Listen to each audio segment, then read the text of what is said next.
soul work, psychic, mediumship, and anything in the area of invisible world, as we call the world behind the veil. So we are here to lift the veil for you and uncover some topics that are not that comfortable to talk about. You know, sometimes it's difficult to talk about spirituality or your experiences, paranormal experiences with other people, because you might think, oh, will they think I'm crazy? Is it real what I'm seeing or experiencing? So that's why we are here to make it easier and really to talk about it freely and without any shame.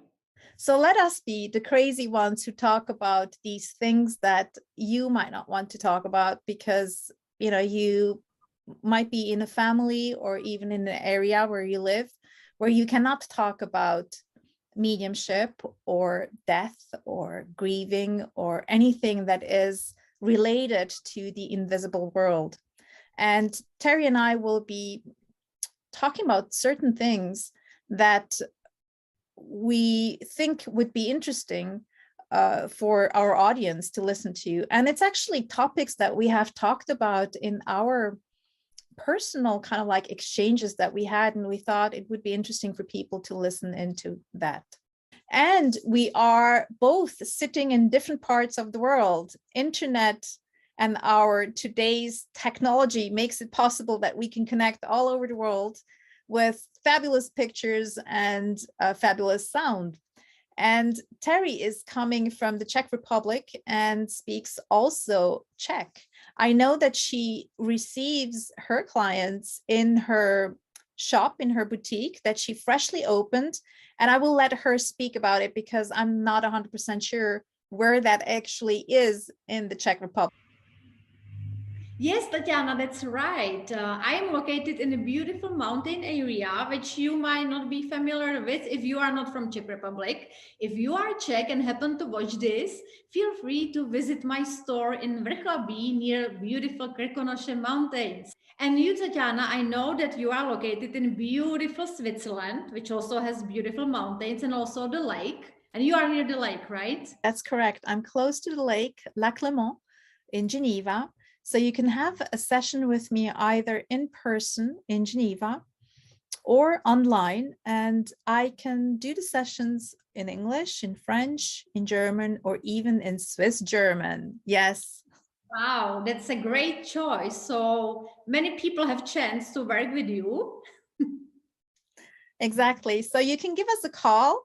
Check us out on our website, soulmystics.me, and you can book the session from there directly with either one of us. Exactly. And we would love you to be part of our soul chats. So feel free if you have any topic, any issue, any experience that you would like to share with us or questions that you would like to ask, just submit them and we will talk about them in the next soul chats.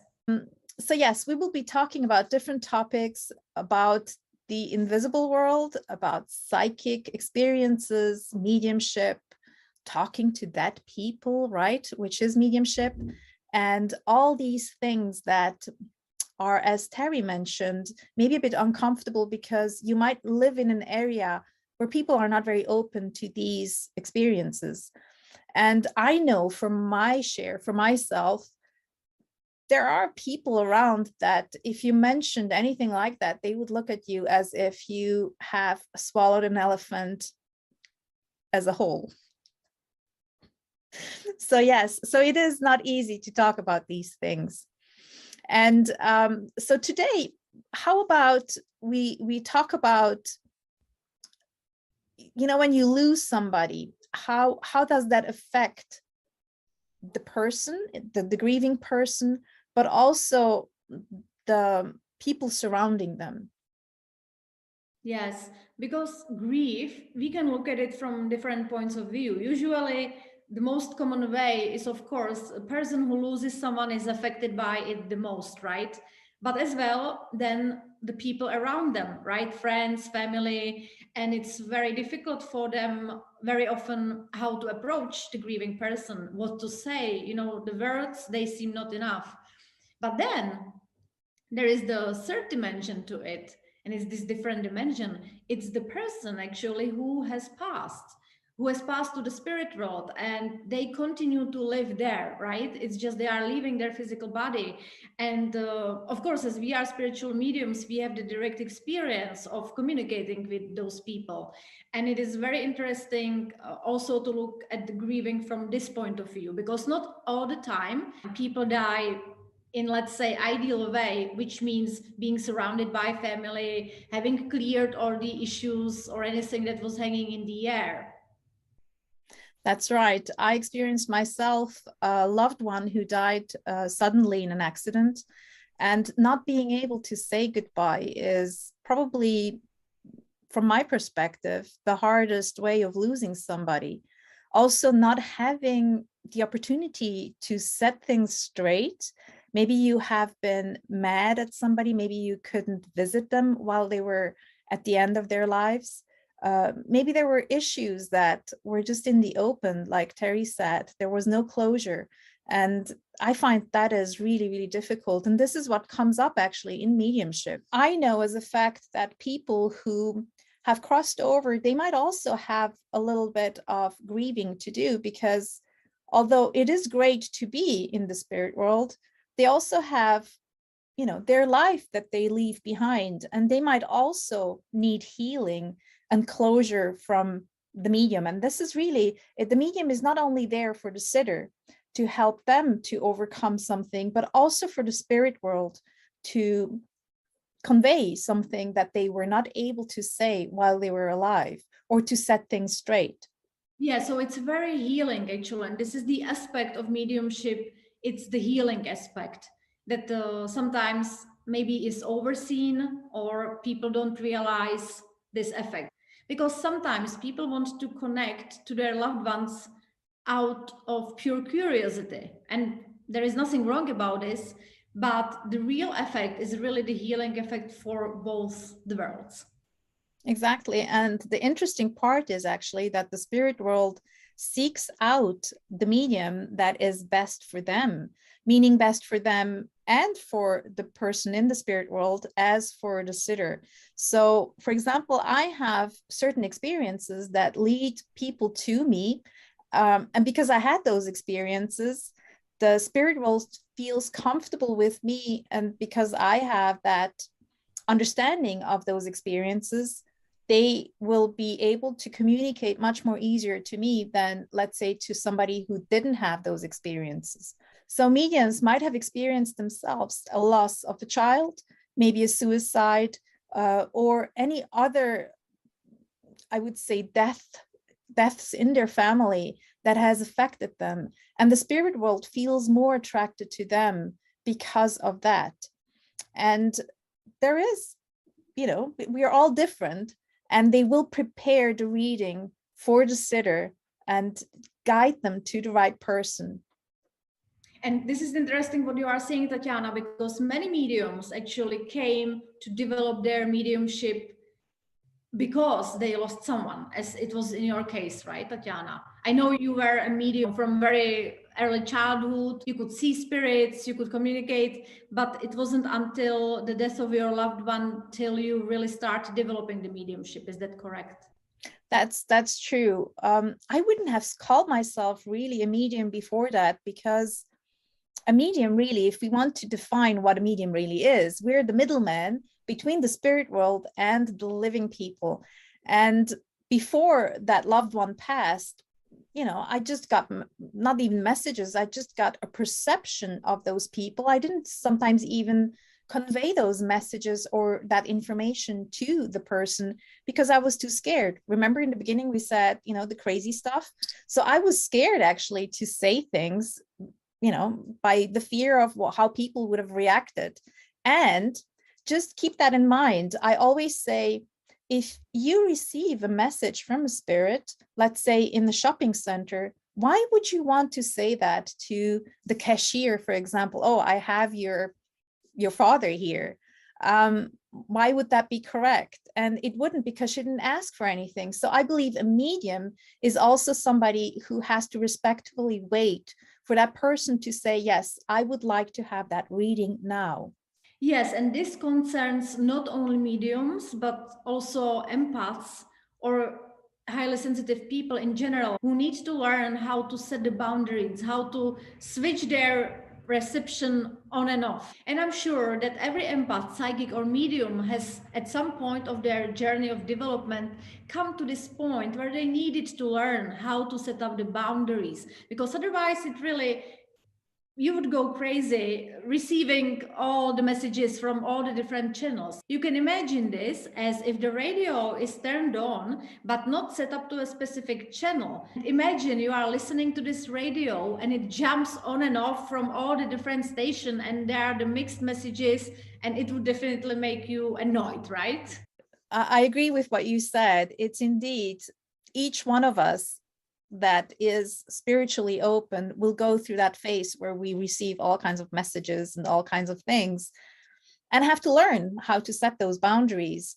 And of course, you know, I think that everyone, each and every one of us, has the ability to connect with the spirit world and to receive messages. And what I want to say is that people who lost somebody often get messages from their loved ones and disregard them. I was one of them. I disregarded many messages. And, you know, here I am. I call myself a medium. And when it's our loved ones, we actually have the feeling, no, this can't be right. It's maybe just in our mind and I'm making this up because, you know, it can't be like that. It can't be as easy as that. And it is actually that easy. I know, Teri, that you have had certain ways how you opened up to the mediumship and how you got into this. How did it happen for you, actually? Yes, for me, it was a different story. As I was already doing the psychic readings, and I know you were a therapist, right? The hypnotherapist. So I know that for you, even through the therapy, you were receiving the messages, you were connecting to the spirit world. So for me, it was similar. I had no intention of, let's say, I didn't say to myself, I'm going to become a medium, right? I didn't choose it. My soul did. And it was during the psychic readings when I suddenly started to feel the presence of the spirit world. And I felt that there were people who would like to say something to the sitter. So this is how I started to get more into it, and I found a mentor, and I started to develop my mediumship, because it is a discipline. It is a craft that you need to shape. It's like a gemstone that is found in a very rough and natural form. So you need to shape it, you need to work it out somehow to make it become this beautiful, shiny, colorful gemstone. So it's the same thing. And if you want, as a medium, to be very precise, to connect properly, and to receive the messages, and without the mind making its own story, you need to shape it. I compare them actually to athletes, mediums. We have to train for several hours a day to be able to keep our energy to the highest vibrational level so that we can connect and blend with the spirit world and get the communication as clear as possible. And I love the analogy you did with the radio station. If you're not on the right radio station, your words and everything get jumbled. So you do need to practice a lot. And as I said, you know, I mean, sports, everybody can, you know, walk. Some people can run for a very brief time, but if you really want to become a performant athlete, you have to practice for several hours so that you can do the marathon, or you can run really fast, or whatever you do in that aspect. So yes, as I said before, you know, when I became a medium, it was through the loss of a loved one and starting to doubt that those messages that I got were actually coming from that loved one. And I needed somebody else to confirm that to me. Funny enough, you need somebody else to tell you that. And since I've started to athletically perform more in mediumship, it became, that communication became clearer. But I still need to say that communicating with your own loved ones is, I believe, the hardest thing to do. Yes, I agree. And I believe that what you just described it was part of your grieving process, right? This whole mediumship experience and how you disregarded the messages of your loved one. Exactly. Just up until that loved one passed away, I looked at mediumship as something like an entertainment. I didn't want to get into it. I had a very flourishing therapy set up. So I practiced hypnotherapy and past life regression therapy, and didn't want to have anything to do with anything that was psychic or weird and crazy. So here I am talking about it, right? But when I received the message from a medium, from my loved one, it was extremely healing for me. And I thought, wow, if it helped me, then it can also help other people to find their closure in this experience by having a medium convey that message to you. And I think mediums are healers. So I changed my point of view and decided and even promised myself to help other people to get those messages. And I know you, Teri, you started off with the psychic readings, and you got those drop-ins from the spirit world who gave you those messages. And what made you exactly decide to go into the mediumship? At what point did you say, hey, now I have to develop? I just felt it. I just felt the curiosity, and I also believe it is the soul's calling. Once your soul wants to open to this experience, you are just going to follow it, because I believe if you don't, it will start reappearing in your life. The opportunities will repeat itself until you actually listen to that calling. But for me, it wasn't that difficult, because I was always very curious about anything from the invisible world. From my teenage years, I was receiving messages, and let's say I had prophetic dreams. And then I started to explore more my psychic abilities, and I was developing them myself at first. But then if I knew that there were teachers who could help me, I could speed it up. I could speed up the process, even though sometimes your soul, I mean, not sometimes, always your soul knows when it's the right time for you to move forward with your abilities. But I always knew that I wanted to help people, and I want to share my gifts, and I want to use it, let's say, for the good of not only myself, because I feel really good in what I'm doing, but also for other people, and especially also helping other people opening up to their own gifts. Because when you hold your gifts off, when you don't listen, it can make you feel really miserable. I agree with that. I know that for a fact. For me, it has always come back, and I always refused it. I always kept it very hidden.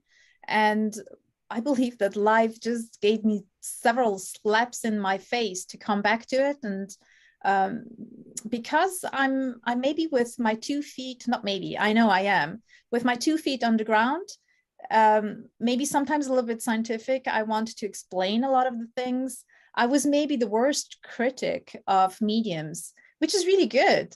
I'm even critical of my fellow mediums, because it's like, oh, well, that was an easy one, or this or that. And I'm very critical of myself, like many, many mediums are. So it is important to have 2 feet on the ground.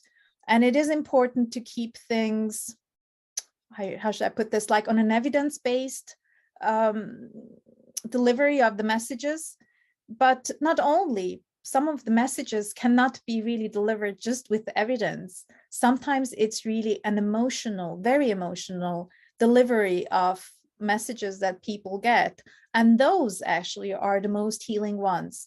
But the evidence is still important so that the people can recognize who it was that came through. And you are right, Tatiana, because sometimes people are so much after the evidence because they need the proof. It's people who do not believe, they need to prove that there is life after death. But the proof actually comes through the ability of the medium to bring through the essence of the person. And I believe that if a medium connects really well with the person in spirit, you can feel You can feel as if the person in spirit is actually there with you. And this is the feeling that anyone who goes to a mediumship sitting should be looking for. Not that much for the evidence, but really, do I really feel that person? Does my heart respond to that person? Do I have emotions? Do I get emotional when listening to that medium conveying the message or bringing, let's say, the evidence, right? Yeah.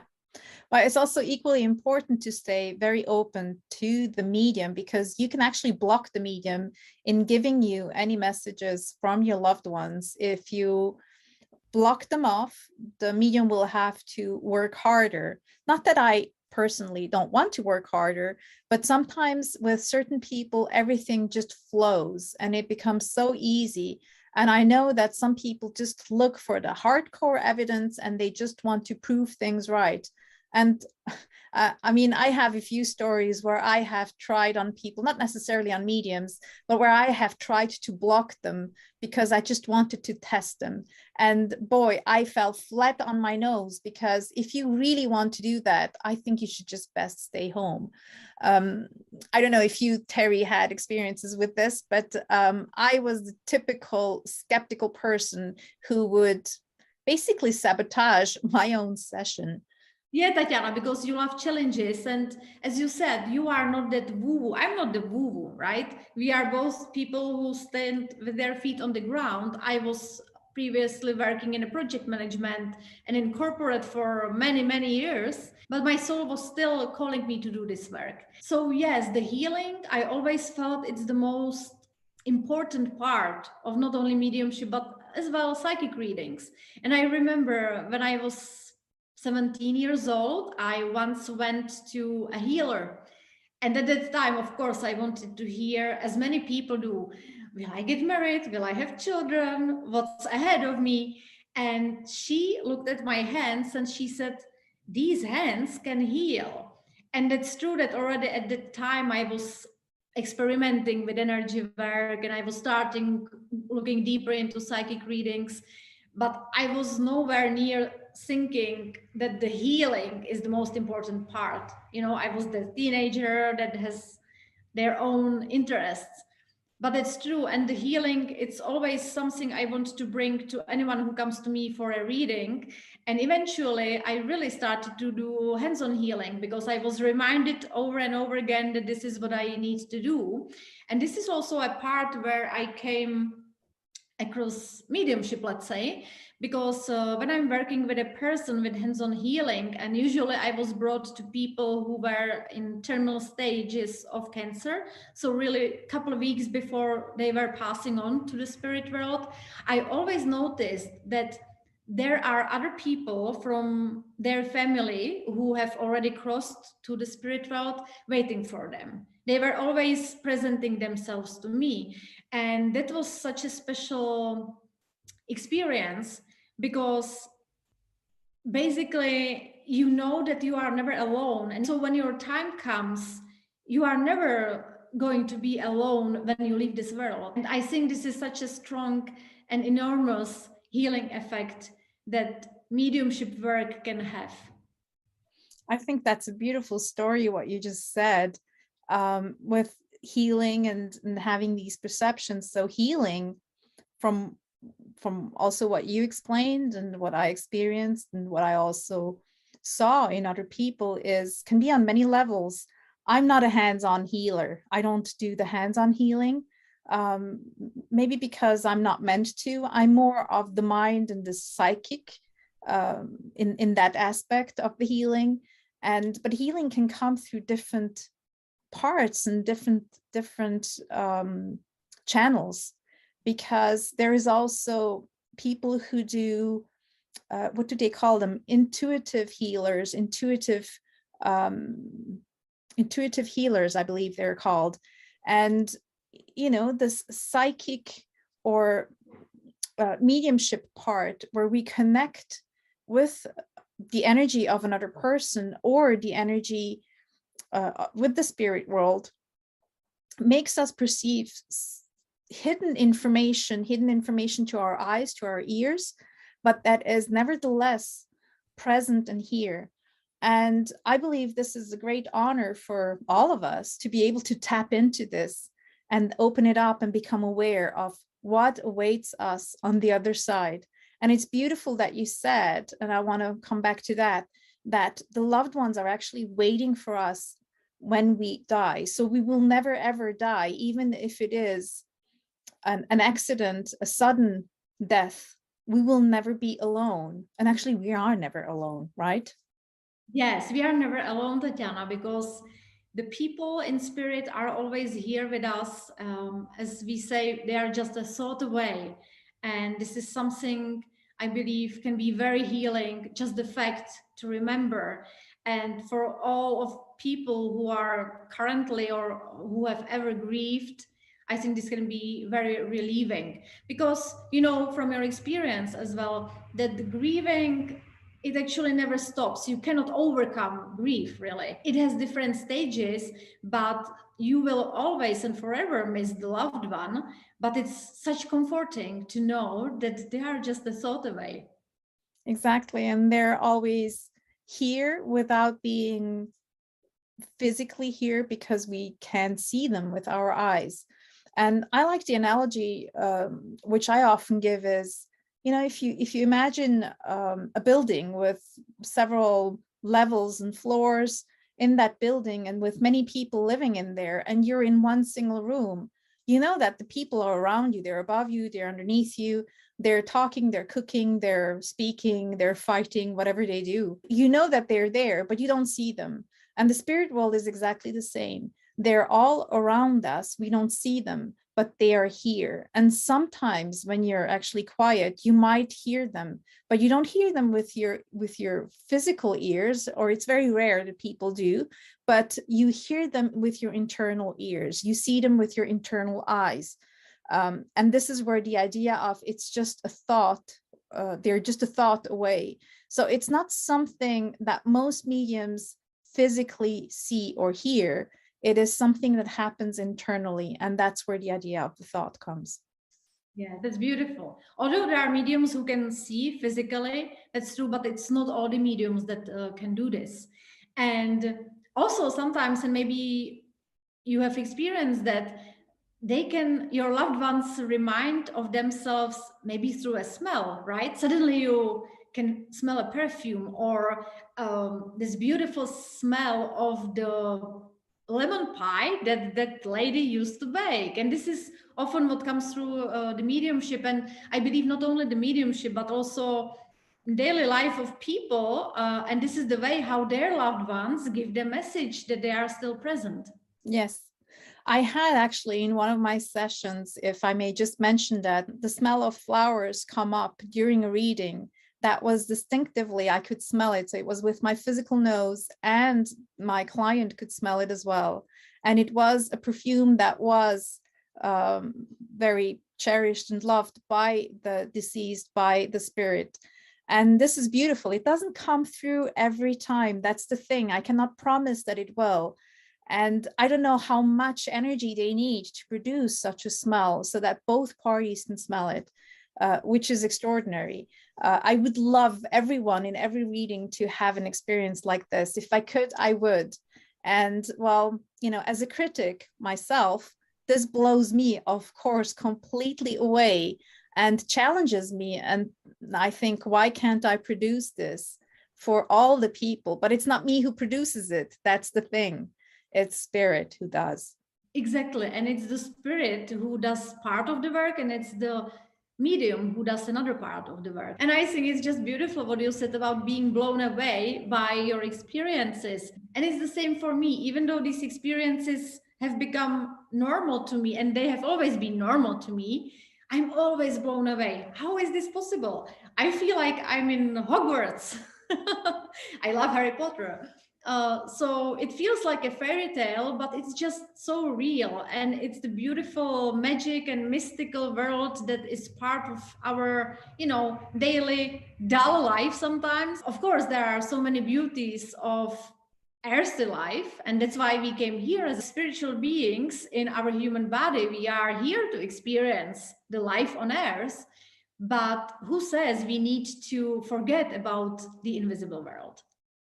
That's true. And what is also important to mention from my perspective, and I know, Teri, you're on the same wavelength. If you go see a medium, it doesn't mean, as Teri said before, you know, the grief does actually never stop. You will always miss the person that you've lost. You will always have moments when you have tears running down your cheeks because you remember them. The intensity of the grief will lessen a bit, maybe even a lot, but it will lessen to a certain extent, even if in the beginning you think it's unimaginable and you will never ever get out of this because it's so painful. But with time, it's like waves hitting to the shore, and it's a very wild storm. You think you will never ever come out of it, and with time that storm will calm down, and there will still be waves. They will never ever stop, right? They will become more gentle.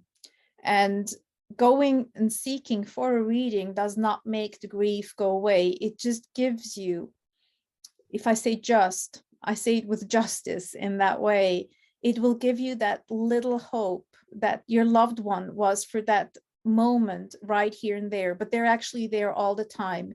It's building your confidence and your trust that they're always around you and that they love you very much. And I think that is really important to know, that mediumship is a part of the grieving process, but it will not help you, you know, to lay it off completely. That's impossible, unfortunately. Yes, Tatiana, and thank you for sharing that, because I think that this is just a perfect explanation of what to expect from the mediumship when someone is grieving. And it is so important to know and not to have the expectations that cannot be fulfilled, because then the medium cannot fulfill your expectation, the spirit world cannot, and then maybe you will be walking away disappointed that it hasn't worked out and that you were hoping for more. But I believe that conveying the love of your loved one is already such a great gift that can very much ease your pain and grief. Exactly. It is also maybe important to mention, so if you would like to have a certain loved one to come through, no medium can guarantee you that. And if they do, well, I don't know how they do it. You can certainly set an intent to have that loved one come through, but there is no guarantee. And I know myself how disappointing it can be when that loved one does not come through. But, you know, think of it as this, you know, you may have called, or you call people as they are in life on their cell phones, and they're not always available when you call them, and they will call you maybe later. And I don't know what to say, what they do and why they're not available. To that, I have no answer, but they will come when the time is right. And also, I think it's connected to what you already said, Tatiana, that maybe you may not be the right medium for them, right? Because someone who was shy and didn't like to talk during their lifetime, they are not suddenly going to change and choose a medium who is on a completely different energy level, right? They will choose someone who has maybe similar qualities as they had when they were alive. This is just a very plain explanation how to, this is just a very plain example how to explain this phenomenon, let's say. Yes, and sometimes you will have a medium that will tell you something about your loved one that you don't know. You can't remember. You might even say, no, never ever have you seen them with the XYZ. And later on you go home and you find out through different ways and paths that whatever the medium said was correct. Now, this I call one of the best evidences you can have, because no way you could have thought about this as a client and the medium picking it up psychically in some way or another. So be also open to that certain things you don't know. We have so many things we experiences in our lifetime that your partner or you might not even know as a parent about your children. So be prepared to receive information about your loved one that you have never known, but that you might find out about later on. Yes, and it is also the matter of the medium trusting the spirit world, because it happens that the sitter doesn't recognize the information, but the good medium will stick to the information from the spirit world because they know the best, and they often bring evidence that is just mind blowing. But even the sitter can say no to it and only later come with an explanation. Wow, this was actually true, I actually remembered, or someone else told me this about the person in spirit that then turned out to be true. So stay open with your mind when you come for a psychic or even mediumship reading, because they know. Exactly, and they know exactly what they need to tell you and what you need to hear in that at that moment. And I will take this opportunity to tell you, so if you want to have a reading with Teri or myself, you can go to our website, soulmystics.me, and make an appointment with either one of us, to whomever you feel attracted to, in whatever way, form, or shape. And also, we are accompanying people who would like to open their own abilities, who know, maybe who are empaths, people who are sensitives, who had some experiences, maybe some people who never ever had experiences, critics like me. Oh boy, you know, do I love challenges? So there we go. People who just want to experience and explore this part of themselves. Yes, Tatiana, and thank you for mentioning that. We are here for you. And also, I want you to know that if you are watching us, I know that it is your soul who brought you there to watch this information. And even though you might not use the information that you heard today right now, maybe in the future it will come back to you and your soul will keep being curious, and then it will be the right time for you to contact us or any other mediums. It really depends on you. Yes, Tatiana, thank you for mentioning that. And I also know that if you are watching us right now, it's your soul who brought you there. And it's your soul curiosity about this topic. And it's maybe going to be your path in the future of becoming a medium or intuitive or psychic reader or healer. And right now, it's the time on the planet when so many people are opening to their gifts and want to be the ones who are helping others to open up to their soul gifts. And it's such a beautiful time and cooperation. And that's why we are here, because we are very encouraging to anyone who feels it's their journey. So keep watching us. We will bring other interesting topics of mediumship, psychic, intuitive work in the next episodes. And feel free to contact us on the email or check our website, soulmystics.me, as Tatiana said. So for now, we hope you enjoyed our first episode, and feel free also to drop us any themes or topics you would like to talk about. Thank you, Teri, for all this information. So this draws to an end. We will say goodbye for now and hope to see you in our next Soul Chat. Take care. Bye-bye.